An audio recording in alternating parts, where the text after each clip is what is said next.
Hi, I'm Brenda Woods, and I'm part of Trimorphic. I'm Candace Miller, one of the artists of Trimorphic. I'm Laura Sturdivant. I'm one of the artists in Trimorphic. 3 distinctive perspectives on the human condition.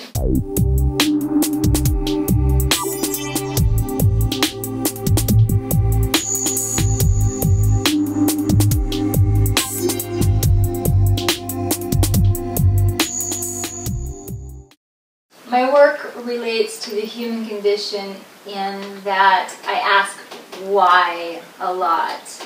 I ask why we behave this way, why do we talk this way, why do we treat one another this way, why do we even treat ourselves a certain way or go through questioning ourselves or degrading ourselves. The idea that I had has turned into a meditation on what it means to be human and animal.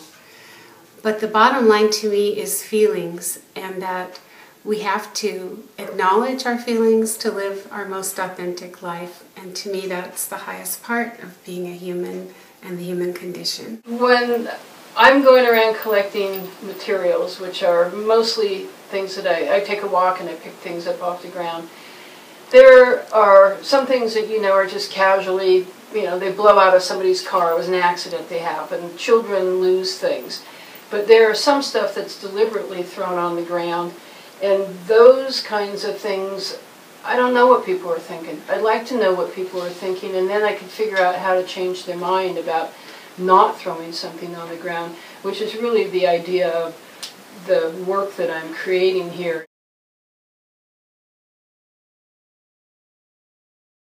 I keep a sketchbook. I do some drawings in it, but mostly it's a journal of my firings and my glaze recipes. I include pictures of things that are interesting to me or sayings that I want to take further as a concept. My sketchbook is very important in that I basically just throw up my ideas when they come, and they often come when you least expect them. My sketches are crude gestural ideas that I then jump to the refined products, which are much more developed. And I find sketchbooks of mine and fellow artists incredibly intriguing because you get into the backstory, the behind the scenes, into the heart and the mind of the artist. I sketch things out, sketch out ideas, and then as you can see, some of these have notes on them from, call somebody or somebody's website, because they kind of hang out with me while I look at them and think about them. I try and measure, especially with the bottle cap project, I measured out how many bottle caps I would need, and then I've got the name of all the bartenders around so that I could be sure and call them and say, can you save me your bottle caps? And try and keep things in scale. They don't always turn out the way that I think they're going to, but sketching gives me a place to continually refer back to. The creative process for me is a roller coaster because sometimes things are born through me, it feels like. I feel like I'm just the vessel or the vehicle for making something happen, and I can't do anything wrong, and it's fabulous and I'm high on it. But then there are other times when it's a struggle from beginning to end, and I question my abilities, I question my thoughts, I question what I'm doing, but I've had enough experience now that I know I have to work through that, and that I will come out on the other end, and there'll be other highs again. It's just all part of the creative process for me. My creative process is happening all the time, every day, wherever I'm at. When I come across people or I observe something happening across the cafe, or as I'm walking down the sidewalk, I'll see an interaction or somebody doing something, or I'll pick something up that got discarded. or I'll be in a thrift store and I'll see gas pumps, and I'll get really excited because immediately this rush of imagery comes into my head. Sometimes I sit on things for a long time. Sometimes I'll sit down and draw things. Sometimes things come to me in the middle of the night. I'll wake up and go, oh, there it is. Now I know what I'm going to do with this. And I'll get up and start working. And then I move through that in my head with developing that image, developing that concept, and really refining how in the world I can communicate that to my fellow man and share that experience.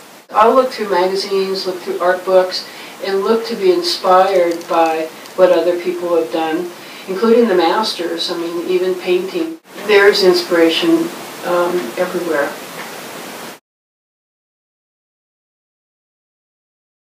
The biggest distraction from my creativity is life and myself. Laundry, the cat, the remodeling, basically everything around me. I often allow to break my focus from the work. I like to think that my everyday life is my creative wellspring. Things that I read or I daydream or I talk to other artists all feed into the creative impulse. But the nitty-gritty to me is working in the studio, and when I lose my rhythm of coming and working regularly, that's when my creativity falls off, or the fruit of the creativity falls off. The biggest distraction from doing the work is myself and my own brain and my confusion about what I want to say or how I want something to be said or how things don't always come out the way I want them to come out. I love my brain dumping in my sketchbook, and then there's the really difficult hurdle to go from the sketchbook and the concepts to taking it to a finished piece of work, and I often get extremely distracted between those 2 points. I had an art teacher one time that said, you know, just forget about how things turn out because they'll never turn out the way you think they're going to turn out. Sometimes they turn out better and sometimes not so good. But the distraction is it good enough? Is it perfect enough? Is it this enough? And that brain that needs to be shut down, and that's the biggest distraction for staying right on my work. I think my love affair with clay started in the mud pie business, but I've always made things, and although I've been doing clay for over 30 years, I've taken detours from time to time where I've done assemblage with found objects and wood and metal, glass, combined with hands and heads that I've sculpted out of clay or Sculpey or sometimes paper mache. And I think all the work informs the other work. When I go off and do assemblage and then I come back to clay, I can see the influence and hopefully the growth that it's spurred in me. I think the big propellant for the work that I've been doing here was getting to recycle the sawmill in McLeod and looking at all the things that were being thrown away. And I started collecting pieces up and started assembling them, and the assemblages became a little more, I don't know, raw might be the word, maybe a little wild and crazy, and I just kind of kept getting a little wilder and crazier. I got a paid position doing concept art for a game developer, wherein I was doing hyper-detailed character drawings of creatures and characters in the fantasy world with graphite. And I absolutely adored it and fell in love with the pencil again. All the material that I have either comes from the free box or is picked up off the ground, somehow was going to go to the landfill. And how to use that and to make something that's not disgusting from it, but interesting to look at. And that's that's my goal for my art, is that people find it interesting to look at. I loved the transition into these core materials: paper, pencil, metal, very much a skeleton or foundation of art. Very basic, very pure, very clean. And I'm loving the ability to have incredibly complicated ideas with a very simple presentation. The piece I'm most excited about at this time, although that can change as the work goes on, but is this piece called Ruffles. And the reason is that I like the gestures, I like the body language, which was one of my goals in this series. But when I was firing it, I decided to fire higher than I usually do. I usually do a low firing because I was worried about the fingers being strong enough. When it came out of the kiln, because it had been fired so high, the color of the clay had turned from normally kind of a cool buff color to this warm pale gold. And seeing that color just totally changed my outlook of how I was going to finish it. And instead of using a regular glaze, I ended up using watered down underglazes like watercolors. And it really made a breakthrough for me. And I felt liberated and very excited about going on with the rest of the work. I am the most excited about Vice Versa, and this is about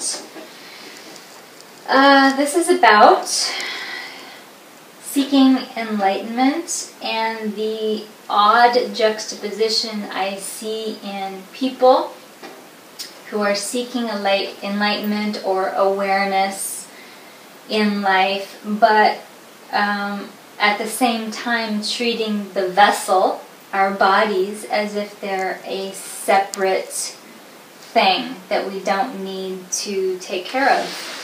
Putting things into our body, into our eyes, into our mind, into our heart that are destructive. To me, this piece is about the big picture. We're making our minds aware, opening our hearts to love, and also taking care of the vessel, the 5-layered bio bodysuit that our souls are encased in. And it's all one big picture. And so I'm asking a big question. You know, are you also keeping in mind the body? The pieces I'm most excited about right now are these 3 columns. And I'm excited about them because of the texture of them. This is baleen twine, and it's shiny, it's fuzzy, and these are about 6 feet tall. This is bottle caps, and I really enjoy the sound that this makes. And they're strung together with barrel clasps, so it actually has a lot of movement to it. And then this is paper, and again, let me give you the sound. They're dramatic pieces, and they're just really our junk. Magazines get thrown away, bottle caps are single use, and baleen twine. Anybody in Siskiyou County who's got animals, is feeding animals, is piles and piles of baleen twine. The role of the artist in the world to me is to be the questioner, to look at things from a different perspective, to think of things outside the box, sometimes to make fun of things, sometimes to be subversive. But I believe that's an important role that artists play in society. I feel the role of the artist is one of the most important positions we have within our human society, community. We get to put a spotlight on ideas and questions, and we can be pretty rude and crude about it, whereas other people can't. We can say things fairly bluntly or even very subtly, and that are powerful. And a lot like the role of a journalist, you're telling a story, you're letting people know, you're asking questions. We're the ones that push the boundaries. We're the ones that say what nobody else is brave enough to say. And we're the ones that are challenging the rules. We're the ones that are breaking the rules. We're writing new rules. I absolutely love being an artist. The world without artists would be no fun at all.